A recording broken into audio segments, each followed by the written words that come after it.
तू करता तू हुआ मुझ में रहाना हूँ। तू करता तू हुआ मुझ में रहाना हूँ। आपा परखा मिट गया जब आपा परखा मिट गया, जित देखूं तित तू करता तू हुआ मुझ में रहाना हूँ। प्रिय बंधुओं, तहे दिल से आप सबको नमस्कार, सत श्री अकाल। आज जो मैं आपको ज्ञान जो बताने आया हूँ वो बाबा नानक जी की एक वाणी है, जिसको कई संतों ने अपने अपने ग्रंथ में लिखकर उसका मनमाना अर्थ किया है और आप सबको भरमाने में कोई कसर नहीं छोड़ी है। तो आज उस वाणी का सही से अर्थ करेंगे कि आखिर बाबा नानक जी के भाव क्या थे उस वाणी को बोलने में, क्योंकि हम सब शब्दों को पकड़ लेते हैं, भावों को नहीं पकड़ते। दोस्तों, इसी में दिक्कत आ जाती है। तो इन सब वाणियों को हम गहराई से मनन करेंगे और इन्हीं वाणियों से हम सत्य को उजागर करने की पूरी कोशिश करेंगे। और मुझे पूरा यकीन है कि जो मेरे भाई विवेकी हैं, एक क्षण नहीं लगाएंगे वो सत्य और असत्य का निर्णय करने में। तो दोस्तों, गुरु ग्रंथ साहब के अंग नंबर 60 पे आपको ये वाणी मिलेगी और आप उसको स्पष्ट रूप से देख सकते हो, समझ सकते हो। क्या कहते हैं नानक साहब? बिन गुरु प्रीत न उपजे हऊ में मैल न जाई। मतलब कि आपकी परमात्मा से प्रीत उपज ही नहीं सकती जब तक आपके जीवन में कोई गुरु ना हो। गुरु की इतना बड़ा महत्व बता दिया है वाणी में कि बिना गुरु के प्रीत न उपजे, उपज ही नहीं सकती। जैसे बिना बीज डाले आपके खेत में कोई फसल नहीं उग सकती, उसी तरह बिना गुरु के आपके अंदर परमात्मा के लिए सच्ची प्रीत उपज ही नहीं सकती। कितना ही जोर लगा लो कि मैं उस परमात्मा से प्रेम करूं, कर ही नहीं सकते। किससे कर लोगे? कोई पत्थरों से कर लोगे, कोई नदियों से कर लोगे, कोई तीर्थों से कर लोगे, लेकिन उस सच्चे शब्द से प्रेम हो ही नहीं सकता, क्योंकि उसके बारे में आपको कोई बता ही नहीं सकता गुरु के सिवा। जब तक वो सतगुरु आपकी जिंदगी में नहीं आ गया, उस निज नाम को प्रेम करना असंभव है। अपना नाम जानना असंभव है। तभी वाणी में कहते हैं, 3 गुणों की भक्ति में भूल पड़े संसार। और कहे कबीर निज नाम बिन कैसे उतरो पार। कि 3 गुणों की भक्ति में, यानी कि ब्रह्मा विष्णु महेश, सतोगुण रजोगुण तमोगुण, इन तीनों की भक्ति में भूल पड़े संसार। जितने भी तीर्थ स्थान आप देखोगे भारत में, या तो इन तीनों देव के हैं या फिर इनके ही भक्तों के हैं। जैसे गोरखनाथ, भैरवनाथ और कई नाथ, बाबा बालकनाथ। तो तीर्थ स्थानों में या तो इन 3 गुणों की पूजा हो रही है या फिर उनकी हो रही है जिन्होंने इन 3 गुणों की पूजा करी, या फिर इन 3 गुणों को पैदा करने वाली जो माया है, शक्तिपीठ, त्रिगुणी माया। जैसे साहिब कहते हैं, माया महा ठगिनी हम जानी, त्रिगुण फांस लिए कर डोले, और बोले माधुरी वाणी, माया महा ठगिनी हम जानी। तो भाई, वाणी पे विचार करना है कि वाणी क्या कहना चाहती है। कहते 3 लोक है देह में, रोम रोम में धाम, और बिन सतगुरु ना पाइए सार शब्द निज नाम। जैसे पिछली वाणी में भी बोला कि 3 गुणों की भक्ति में भूल पड़े हो संसार, कहे कबीर निज नाम बिन। निज नाम क्या है? ये निज नाम, निज नाम होता है जैसे आपकी कोई निजी वस्तु है जिसपे केवल आपका हक है, जिसपे किसी और का नाम नहीं लिख सकता कोई। जैसे आपकी प्रॉपर्टी पे आपका ही नाम लिखा जाएगा, कोई और उस पे अपना नाम नहीं लिख सकता। निजी वस्तु, निजी। इसी तरह आपका निजी नाम जो किसी और का नाम नहीं है, स्वयं आपका निज नाम है, जिसको बाबा नानक कहते कोई नाव ना जाने मेरा। हालांकि पांचवी पातशाही की वाणी है, लेकिन मैं 10 गुरुओं को एक ज्योत मानता हूं। अब ज्योत का देखो, जहां मैं कहता हूं कि ज्योत मानता हूं, वहां का मतलब यह नहीं है कि वो ज्योत स्वरूपी अलख निरंजन मानता हूं। ज्योत का मतलब होता है प्रकाश। जहां पर अज्ञान के अंधेरे को मिटाया जाए, उस स्वरूप को ज्योत कहते हैं। जैसे कबीर साहब ने भी कई जगह बोला है कि ज्योत में ज्योत मिले, तो इसका मतलब यह नहीं कि वो किसी ज्योत के पुजारी हैं। मेरे एक सिख भाई ने पिछली ऑडियो में मुझे कमेंट किया था कि आपने शायद ठीक से समझा नहीं कि कबीर साहब क्या कहना चाहते हैं। कबीर साहब कहते हैं ओ अंकार आद में जाना। इसको जो वाणी को पढ़ के उन्होंने बोला कि इस पेज को पूरा पढ़िए, मैं आपको उसका भी अर्थ बताना चाहूंगा, क्योंकि एक नई ऑडियो बनाने से पूरी उसी पेज पर इतना बताना काफी है कि वो क्या कहना चाह रहे हैं। दोस्तों, मैंने पिछली ऑडियो में आपको बताया था कि वस्तु एक है, उसी के अनंत नाम है। चाहे उस वस्तु को, देखो वस्तु को जानना पड़ेगा पहले। अगर बिना जाने आप नाम पे अटकोगे तब बात नहीं बनेगी। पहले आप वस्तु को जान लो, फिर आप उस वस्तु का कोई भी नाम रख लो, कोई दिक्कत नहीं है। समझो, कबीर साहब कहते हैं ओ अंकार आदि में जाना। तो कुछ लोग, भाई लोग भ्रमित हो जाते हैं कि नहीं, देखो कबीर साहब कह रहे हैं ओ अंकार आदि में जाना, यानी कि आदि में ओ अंकार था। कौन सा? जो किताबों में लिखा हुआ है। दोस्तों, इसको समझना। वो भ्रमित होकर कह देते हैं कि देखो ओ अंकार लिखा है, यानी कि ओ अंकार जो मैं लिख रहा हूं, जो वाणियों में लिखा हुआ है, वही आदि है। नहीं दोस्तों, आगे देखो क्या लिखा है। ओ अंकार आदि में जाना, लिखे और मेटे ताही ना माना। कितना स्पष्ट कह दिया कि अगर उसको लिख के मेटने वाला ओ अंकार कोई समझता है तो मैंने उसको नहीं बोला है। कितना स्पष्ट है। और आगे बोला गया है कि ज्योति में ज्योत समाना, इसका मतलब यह नहीं कि किसी ज्योत में समा जाना है, किसी पतंगे की तरह उस ज्योत में समा के मर जाना है। ज्योत में ज्योत समाने का मतलब होता है आप 2 ज्योत को लगा के देखिए, बिल्कुल साथ में जोड़ के देखिए, आपको पता भी नहीं लगेगा कि ये 2 ज्योत कब एक हो जाएगी। उसमें कोई भेद नहीं कर सकता कि ये 2 ज्योत है कि एक है। ये सांकेतिक ज्ञान बोला गया है, ना कि किसी ज्योत के बारे में बोला गया है कि हमने किसी ज्योत में समा जाना है। जैसे कबीर साहब की वाणी है, तू तू करता तू भया मुझ में रहा ना हूं। फिर क्या कहते हैं, राम कबीरा एक भय है कोई न सके पछाणी। ये भेद की बातें हैं, ये भाव की बातें हैं। आपने भाव को पकड़ना है। गलती से आप शब्दों को पकड़ रहे हो मेरे भाई, शब्दों को पकड़ रहे हो।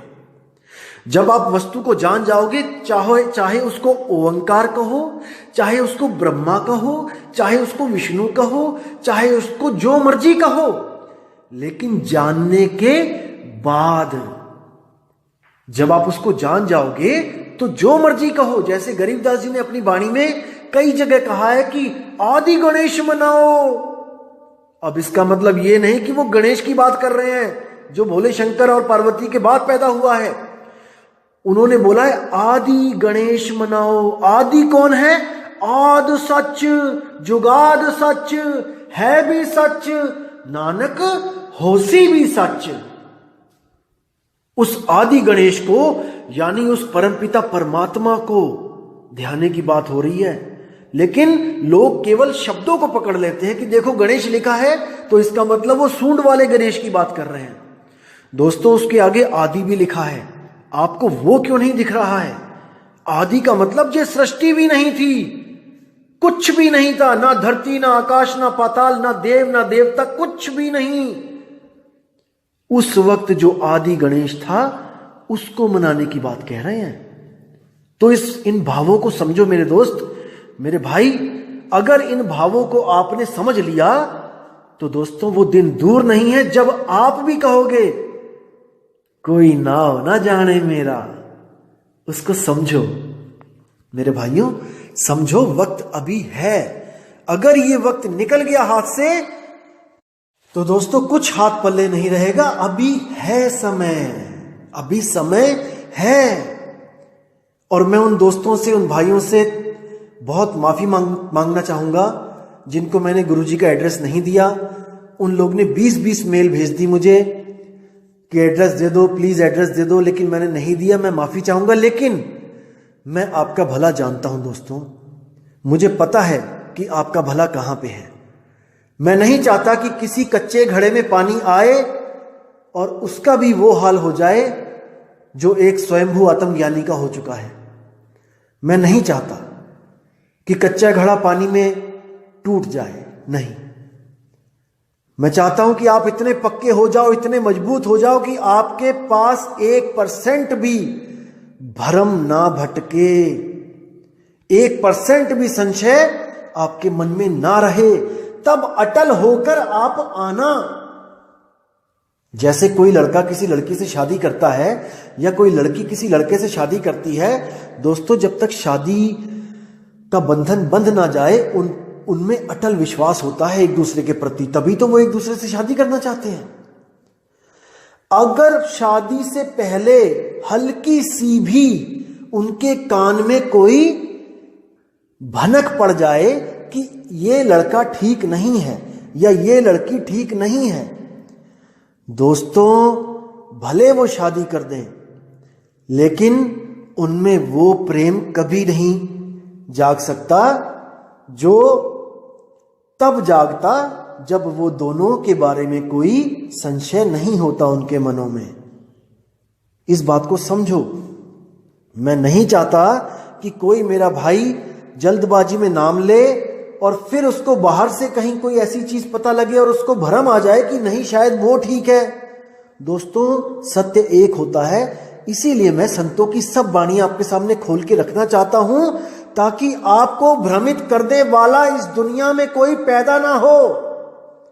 आप इतने मजबूत हो जाओ दोस्तों कि आप स्वयं विवेक कर सको कि मेरे लिए क्या सही और क्या गलत है। बस मैं यही चाहता हूं। और आपको बताना चाहूंगा, जिन लोगों को मैंने एड्रेस दिया भी था वो लोग बहुत दूर दूर से आए भी थे, लेकिन दोस्तों उनको भी नाम नहीं दिया गया, क्योंकि मैंने आपको पहले ही बताया था कि हमारा पंथ, हम लोग भीड़ इकट्ठी करने नहीं आए हैं। आप किसी भी पंथ में चले जाओ, जिस दिन आप कह दोगे कि मुझे नाम दे दो गुरुजी, एक पल नहीं लगाएंगे, आपको नाम से जोड़ेंगे और आपको अपना शिष्य बना लेंगे। दोस्तों फिर बोल रहा हूं कि हमें शिष्यों की कोई भूख नहीं है। इस पंथ को आपकी जरूरत नहीं है, बिल्कुल नहीं है। इस पंथ को केवल उसकी जरूरत है जो सच में सत्य को जानना चाहता है, जानना चाहता है, जो सच में सत्य को पाना चाहता है। और हमें पूरा यकीन है कि उस शिष्य को, उस खोजी आत्मा को 100 बार भी धक्का दे के आश्रम से निकाला जाएगा, दोस्तों वो वहीं पर आएगा दोबारा, 100% वहीं आएगा। जैसे जो जहाज का कांव होता है, कौवा, जब जहाज चल पड़ता है, समुद्र के बीचों बीच होता है, तो हजारों किलोमीटर इधर जमीन नहीं मिलती और हजारों किलोमीटर उधर जमीन नहीं होती है। तो क्या होता है, अगर उस कौवे को, जो कौवा जहाज पे आ गया है, कोई उसको उड़ा भी दे, जहाज पे खड़ा आदमी डंडे से उसको डरा के उड़ा भी दे, वो उड़ जाएगा, उस वक्त वो उड़ जाएगा। लेकिन उड़ता उड़ता उड़ता उड़ता लौट के फिर वहीं आ जाएगा, क्योंकि उसको पता है कि इस जहाज के अलावा और कहीं जमीन ही नहीं है मेरे ठहरने के लिए। इसलिए वाणी में आता है, बंदी छोड़ दयाल तुम लग हमरी दौड़, जैसे काग जहाज का पावत और न ठौर। उस कौवे को और कहीं ठौर ही नहीं है, वो जाएगा कहां। इसलिए गुरुदेव कभी भी जल्दबाजी नहीं करते। वो परीक्षा भी लेते हैं कि देखे तो सही इसमें कितनी परख है इस बच्चे में, सारी दुनिया को परख के दोबारा यहीं पे आएगा अगर सच में सच्चा पारखी होगा तो। अगर कहीं और जुड़ जाएगा तो इसका मतलब वो पारखी था ही नहीं, और जो पारखी नहीं है उसकी हमें कोई जरूरत नहीं है। जैसे आपने कई बार देखा होगा, कई पंथ ऐसे भी हैं यहाँ पे भारत में चल रहे हैं, जहां पर नामदान से पहले कई सवाल जवाब होते हैं, कई तरह के सवालों से गुजरना पड़ता है, लोग पूछते हैं, तब जाके आपको नामदान की पर्ची मिलती है। तो कई लोग क्या होते हैं, 3 बार जाते हैं नहीं मिलता है, चौथी बार जाते हैं नहीं मिलता है, 5वीं बार जाते हैं नहीं मिलता है, तो सोचते हैं अरे यार यहाँ नाम ही नहीं मिलता है, छोड़ो यहाँ नहीं लिखा है, मेरी किस्मत में नहीं लिखा है, मैं कहीं और ले लेती हूं, और जाके किसी और से नाम ले लेते हैं, गुरु से। अब उनकी परख देखिए आप, कि आप अगर मान के चलो कि आप किडनी के रोग से ग्रसित हो, आपको किडनी का रोग है, आपकी किडनी फेल हो गई है, और आपके शहर में केवल एक डॉक्टर है जो किडनी का एक्सपर्ट है। अब आप उस डॉक्टर के पास गए और वहां पर बहुत बड़ी भीड़ है, आपने देखा कि इतनी लंबी लाइन, 200 बंदे लगे हैं और मुझे तो बैठे बैठे शाम हो जाएगी, तो आपने उस डॉक्टर को छोड़ के आप किसी नीम हकीम खतराए जान के पास चले गए कि भाई डॉक्टर के पास तो बहुत लंबी लाइन है, मैं कहीं और इलाज करवा लेती हूं, और आप उस झोला छाप डॉक्टर के पास जाके आपने अपना इलाज करवा लिया। दोस्तों, आप जीवित नहीं बचोगे, भले वहां पे देर लग जाए, लेकिन वो एक्सपर्ट है, वो आपको ठीक कर सकता है। लेकिन झोला छाप डॉक्टर के पास एक पल में नंबर आ जाएगा आपका, इसका मतलब ये नहीं कि वो आपको ठीक कर देगा। इसलिए कितना ही समय क्यों ना लग जाए, लेकिन सतगुरु के चरणों में पड़े रहो, सतगुरु को अरदास करते रहो कि मालिक अब जोड़ दो, मेरे मालिक अब जोड़ दो। तो इसी तरह परख होती है जीवों की, मालिक परखते हैं। तो कबीर साहब कह रहे हैं कि कहे कबीर निज नाम बिन कैसे उतरो पार। तुम्हारा जो निज नाम है वही नाम परमात्मा का भी है, इसको पकड़ो मेरे भाई।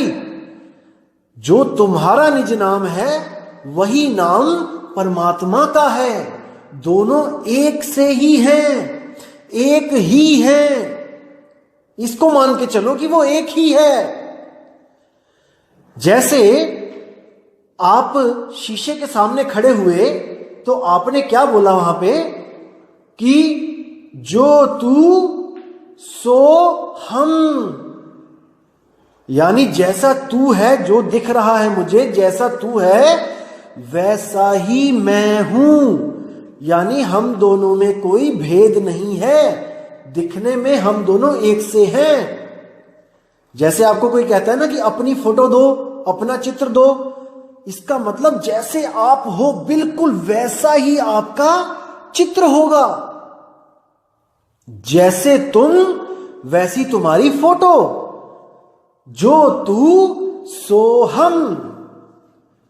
तो आज सोहम के बारे में आपको मैं बताना चाहता था, क्योंकि इस वाणी में सोहम लिखा है, और सोहम को दिखा दिखा के कुछ अधूरे संत आपको सोहंग मंत्र पकड़ा देते हैं कि देखो बाबा नानक भी सोहंग मंत्र जपते थे। दोस्तों बिल्कुल गलत है, बिल्कुल गलत है। इसको आप विवेक लगाओगे 2 सेकंड के अंदर आप दूध और दूध पानी का पानी कर दोगे। मैं पूरा विश्वास करता हूं आप लोग पे कि आपकी बुद्धि अब इतनी चलने लगी है, आपका विवेक इतना जागृत हो चुका है कि आप नीर शीर का निवेड़ा कर सकते हो। अब वाणी देखते हैं आगे क्या कहती है। बिन गुरु प्रीत न उपजे हव में मैल न जाई, यानी कि बिना गुरु के हमारी हौमे की मैल नहीं जा सकती, दूर नहीं हो सकती, अहंकार कभी खत्म नहीं हो सकता। जैसे हम मंदिर में दर्शन करने भी जाते हैं, कोई बड़ा आदमी जाता है तो अहंकार लेके जाता है, वो लाइन में नहीं लगना चाहता कि मैं किसी आम भगत के पीछे लगूं, वो अपने अहंकार को साथ में लेके जाता है और अपना आई कार्ड दिखाता है कि मैं सीएम हूं, मैं पीएम हूं, मैं डीएम हूं, मुझे अलग से दर्शन, फास्ट दर्शन करा दिए जाएं। तो ये हौमे की मैल कभी नहीं दूर हो सकती दोस्तों बिना गुरु के। तो क्या कहते हैं, सोहम आप पछाणिए शब्द भेद पति आई।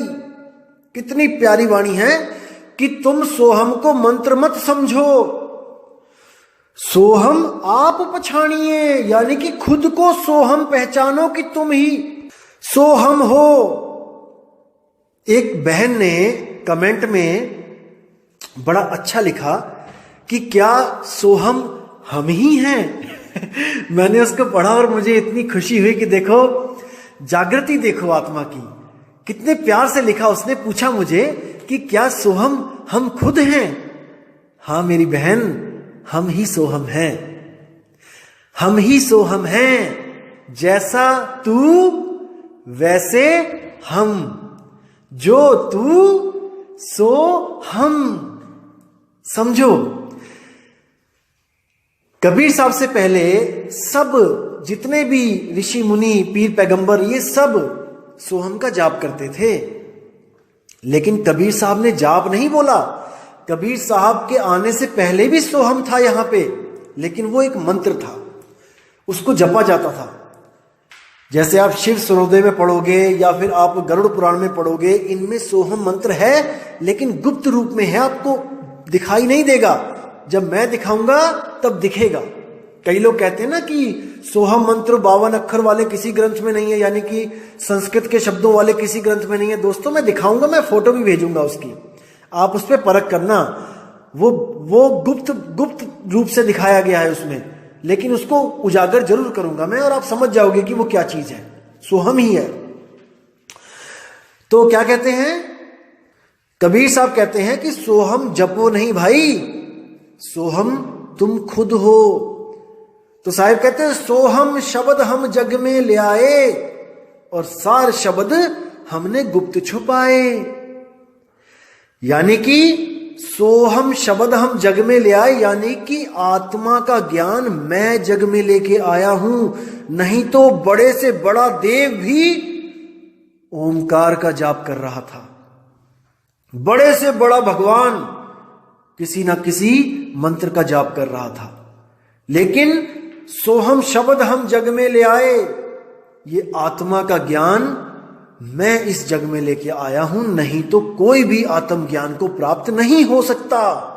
ये मैं ही हूं जो सब संतों को गुरु रूप में मिलता हूं और उनको उनका ही नाम दे देता हूं। दादू जी को मिले, गरीबदास जी को मिले, धर्मदास जी को मिले। धर्मदास तो 100 साल के बाद पैदा हुए, जब कबीर साहब यहां से जा चुके थे। गरीबदास जी देखो कब पैदा हुए हैं और कबीर साहब कब गए हैं। 1.5, 2-2 साल, 3-3 साल, 300 साल का फर्क है। और अब मदन साहिब देखो, 1843 में मदन साहिब को कबीर साहब आके मिले। कब गए हुए थे कबीर साहब, देखो 120 साल पूरे करके कब चले गए थे, लेकिन वो आते हैं जीवों के कल्याण के लिए। बाबा नानक को बेई नदी पे मिले गुरु रूप में, वहां पर उनको नाम दिया। तो दोस्तों इन बातों को समझो। हम ये नहीं कहते कि आप कबीर कबीर करो, कबीर का नाम जपो, लेकिन जो हमारे लिए इतना कुछ कर रहा है हमने उसको सर्वोपरि मानना है। सब संत मेरे पूज्य, हर संत मेरा भगवान, मेरा परमपिता परमात्मा है, क्योंकि वो समा चुके हैं, ज्योति ज्योत समा चुकी है। इस भाव को पकड़ना है, शब्दों में नहीं जाना है। मैं फिर कह रहा हूं, ज्योति ज्योत का मतलब ये नहीं कि किसी ज्योत की पूजा करके उस ज्योत में चले गए। कबीर साहब कहते हैं ये ज्योत स्वरूपी अलख निरंजन, ये धरता ध्यान हमारा। इसको समझना पड़ेगा।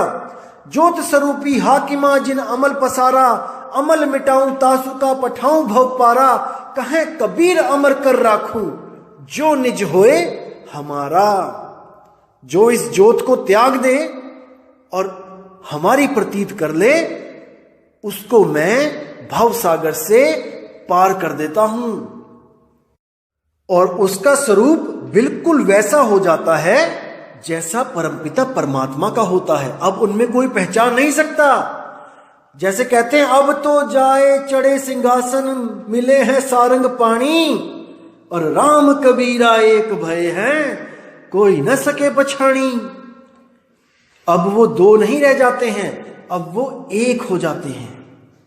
तो क्या कहते हैं वाणी में आगे, सो हम आप पछाणिए शब्द भेद पति आए। यानी उस गुरु से भेद प्राप्त करके उसको पतियाए, उससे प्रेम करे। गुरु ने जो भेद बताया है शब्द का, उसे प्रेम करे। वो आप स्वयं हो, वो आपका अपना नाम है। एक छुड़ाए एक लखाए, ऐसा गुरु ढूंढो जो उसका भेद बता दे, शब्द भेद दे दे आपको, लोगों के नाम छुड़वा दे और आपका अपना नाम आपको बता दे। आगे क्या कहते हैं, गुरुमुख आप पछाणिए अवर की करे कराए। कहते हे गुरुमुख, तुम अपने आप को पहचानो कि तुम कौन हो। अवर की करे कराए, और किसी से हमने क्या लेना, वो कौन है, और किसी को पहचान के हमने क्या करना कि वो कौन है। हमें खुद को पहचानना है। गुरुमुख आप पछाणिए अवर की करे कराए। अब क्या कहते हैं, मिलिया का क्या मेलिए शब्द मिले पते आए। वाह वाह वाह वाह वाह, क्या बात है, क्या बात है। कहते हैं मिलिया का क्या मेलिए, यानी कि उसको कौन दे सकता है तुम्हें, वो तो तुम स्वयं मिले ही हुए हो।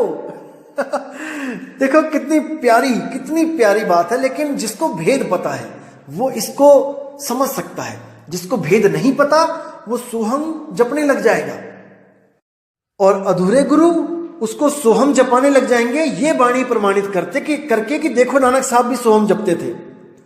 बिल्कुल गलत दोस्तों, बिल्कुल गलत। आगे देखो क्या कहते हैं, मिलिया का क्या मेलिए शब्द मिले पति आए। यानी कि वो तुम्हारे पास ही है, वो तुम्हें कोई दे नहीं सकता। जैसे कस्तूरी नाभि बसे मृग ढूंढे बनमाही, ऐसे रमता राम है दुनिया जाने नहीं। वो तुम्हारे पास ही है, वो तुम ही हो, तुम मिले हुए हो, लेकिन केवल और केवल इस मन माया के कारण उसको महसूस नहीं कर पा रहे हो।